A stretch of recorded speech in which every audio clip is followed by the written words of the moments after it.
Welcome back, YouTubers, to our TNA Victory Road preview video on this lovely Saturday evening with me, Mr. Parkin, and this guy sitting next to me, none other than Lord NJ the First.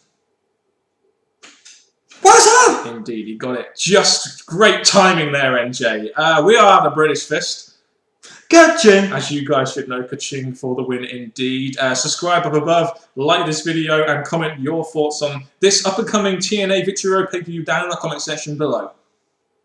Well, if you put that to the next description box below. Yes, I do. Why are you holding your heart as if you're having a heart attack? I am Lord, you know. I am the Lord. Okay, you are the Lord of the Earth. I get it. Okay, so going into Victory Road, then we're very close to lockdown, which is a big pay-per-view for TNA.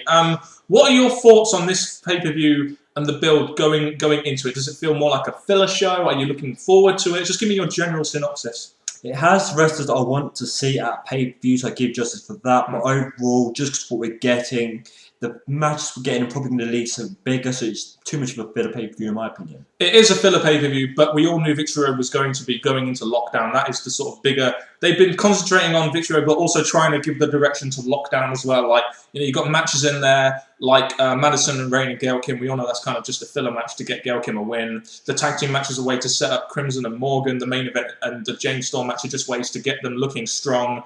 And there's other stuff that could continue from it as well. So it does have that filler pay-per-view feel. But I must admit, I am still looking forward to some of the matches. There are some matches which I'm not looking forward to. But there are still a lot of matches on there that I feel have been built quite well and that I am actually looking forward to seeing for, you know, in some cases the first time.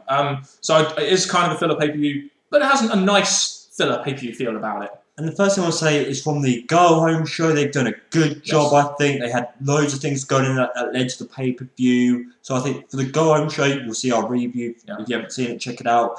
I just think they did a good job of the Go-Home show. Yeah, and also, it has to be better than last year where we had Jeff Hardy and Sting in that 1.5 minute drunken fest. That's all I can say. I know you didn't ever see that, did you, NJ? But I didn't. Trust me, it was terrible. A year later on, Sting is still in the main event and Jeff Hardy is on his road to redemption. But there we go. Let's just move on to this card.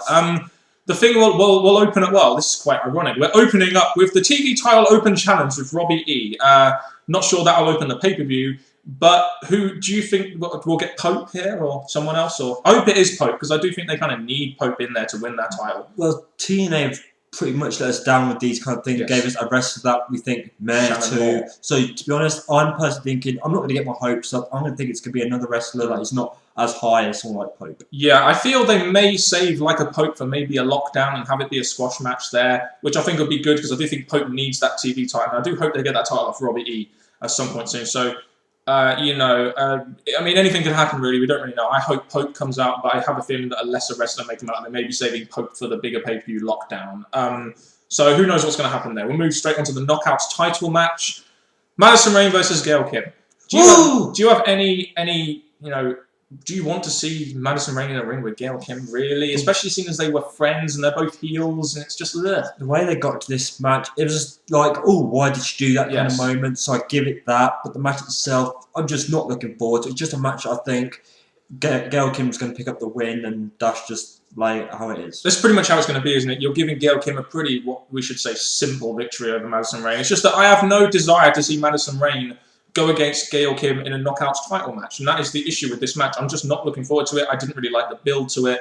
I just hope to God Gail Kim wins clean. And it looks like the lockdown, they're going to probably do Gail Kim versus Velvet Sky, which I would say I'm not really looking forward to, but I'll look more forward to that than versus Madison Rayne. I'll just put it that way.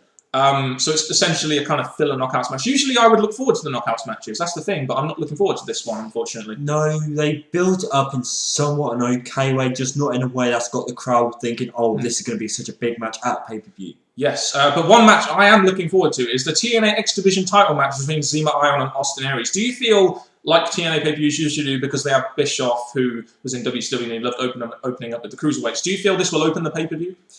With Aries being as big as he is now, I think he should get higher up in the card. So I'm thinking I would be happy with that stupid TV thing and the open and Austin Aries get higher up in the card now. Yeah, I hope this doesn't open the show because like NJ said, I do feel Austin Aries being as great as he is. And Zema, let's not forget Zema has excelled himself as well. I do feel that that does deserve a place higher up on the card. And if they make it the opener, I wouldn't be surprised. I just feel it deserves a higher place on the card. I must admit, even though we had this up on free TV, which is stupid, I am quite looking forward to this match just because I mean, this is one of the reasons I watch TNA, the X Division wrestling. I do like Austin Aries, and lately Zema has been jumping off the screen at me as well. I have enjoyed his personality. And the whole thing, I mean, we all remember from the pay-per-view that I think Jesse Sorensen was supposed to win the #1 contendership, and they kind of had him win it at the last minute. So you've got two heels going against each other, and it looks like Zema is getting more heat than Austin Aries, and the crowd really want to cheer Austin Aries because, like we've been saying, he's incredibly entertaining, and they are going to start wanting to cheer him if they keep booking him this way. That's the thing. With Austin Aries, he's a guy that I got to like because of his heel tactics and stuff, but in this particular feud, he is becoming to look like the face in this. But after this pay-per-view, I do think he's going to retain,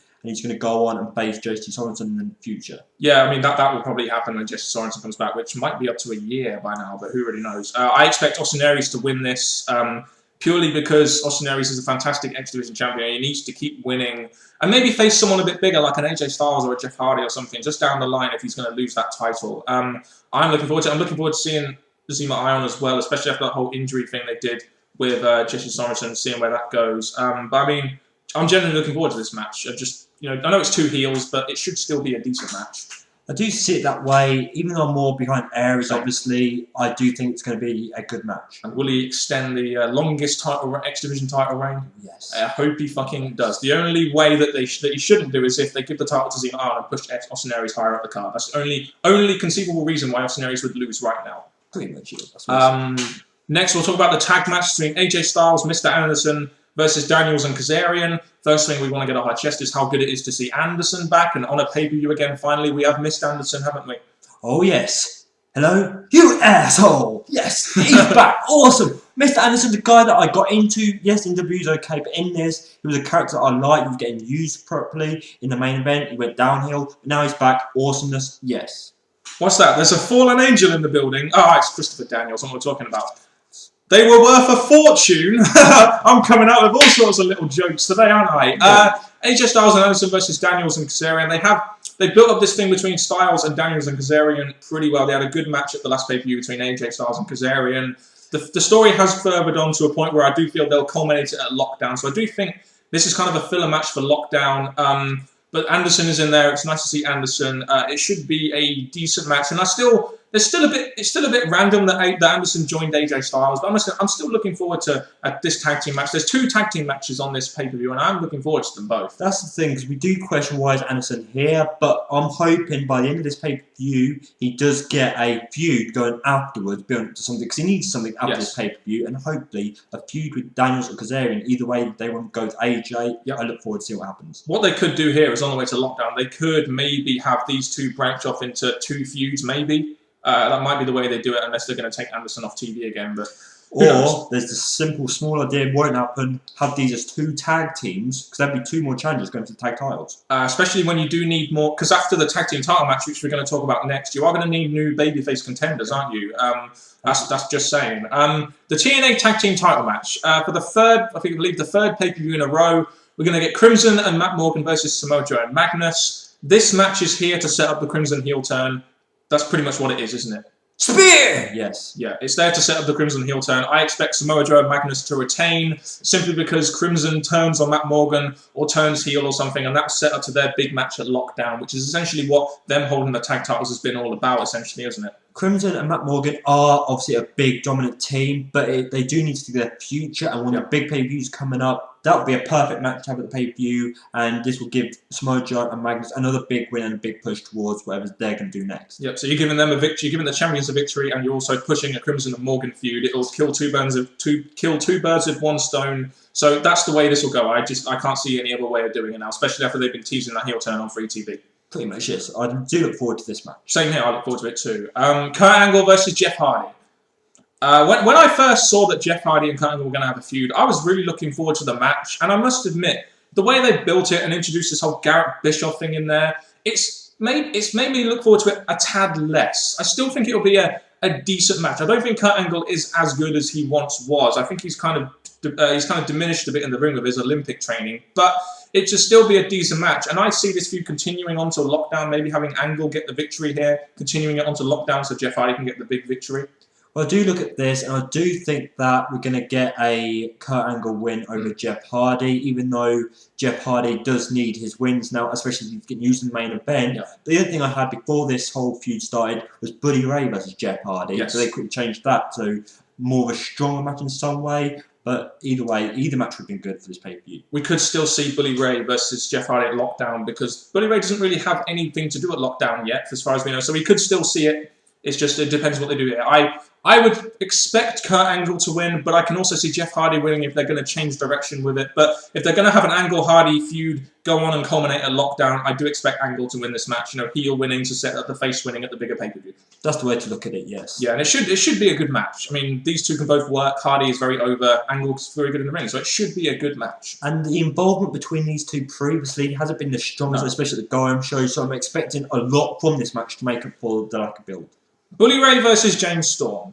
I am, in a one way, looking forward to this match because you're getting Bully Ray and James Storm on the card. You've got Bully Ray, who's a fantastic heel, who can do a great job of putting over James Storm. And James Storm is the #1 contender, so he does need that big victory. And I'm glad they put this on the card, even if it does feel like a filler match. We've seen it plenty of times on free TV.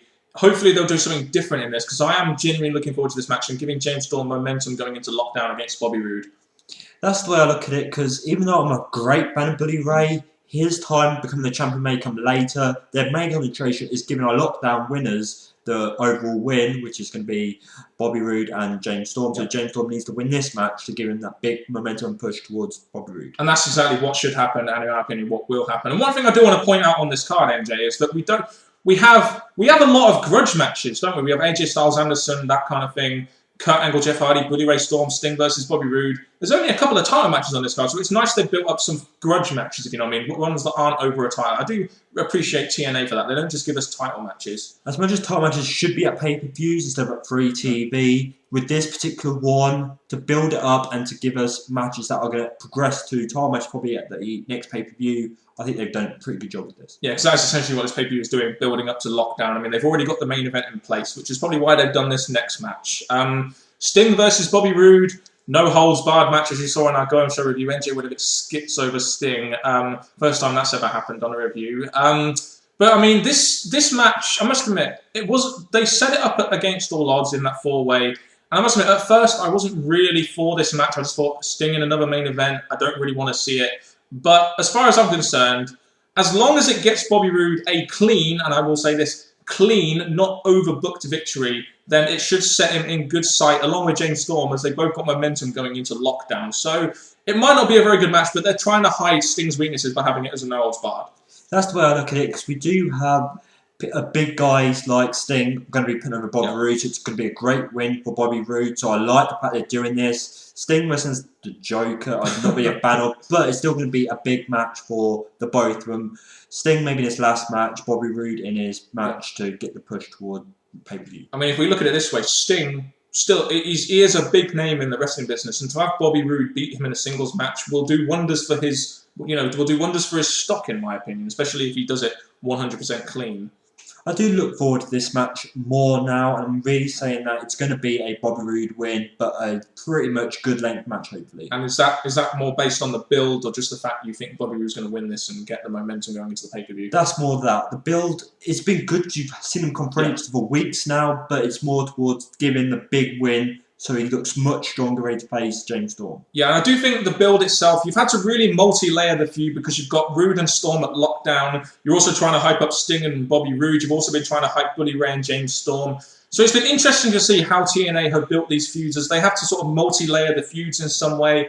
And they've generally done it okay. Not fantastically, but they've generally done it okay. And now, after this pay-per-view, we just hope, Bobby Roode and James Storm on the way to Lockdown. I must admit, I am looking forward to them just both winning here, hopefully, and then getting this great build to this great match at Lockdown, which will be, in my opinion, one of the best matches of the year.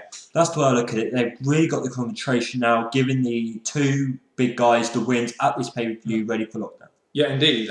So I must admit, after talking about it now, I'm actually quite looking forward to this pay-per-view on Sunday. It should be a good pay-per-view. The matches are obviously not really matches that are like big, amazing matches, but they're matches doing their job. Build up to the next pay-per-view, so I think they're doing their job. Yeah, exactly. They're pretty much going to do the job, and that is what it's all about, setting up Lockdown. It may have a filler pay-per-view feel, but as long as it's a good filler payper-view, I'll be satisfied, and it really hypes the Lockdown well, in my opinion. That's the word thing. They said that this is the final card, but normal pay-per-view, they're just throwing odd matches, so like we're not getting like Gunner, we're not getting Gorbachev, we're not getting other wrestlers that possibly could have been here, but the match we got is pretty stacked and pretty good for the future of TNA. I mean, there's only 2 matches I'm not really looking forward to, and that's, you know, the Knockouts title match and the Robbie Invitational. I mean, that was kind of thrown in at the last minute. This is the final card. I'm pretty sure they won't add a 9th match, or else they just won't have time for the matches. So this is definitely the final card, and I do look forward to this pay-per-view. Despite its filler feel, it should still be a good filler pay-per-view based on the TV show and how good that's been, apart from that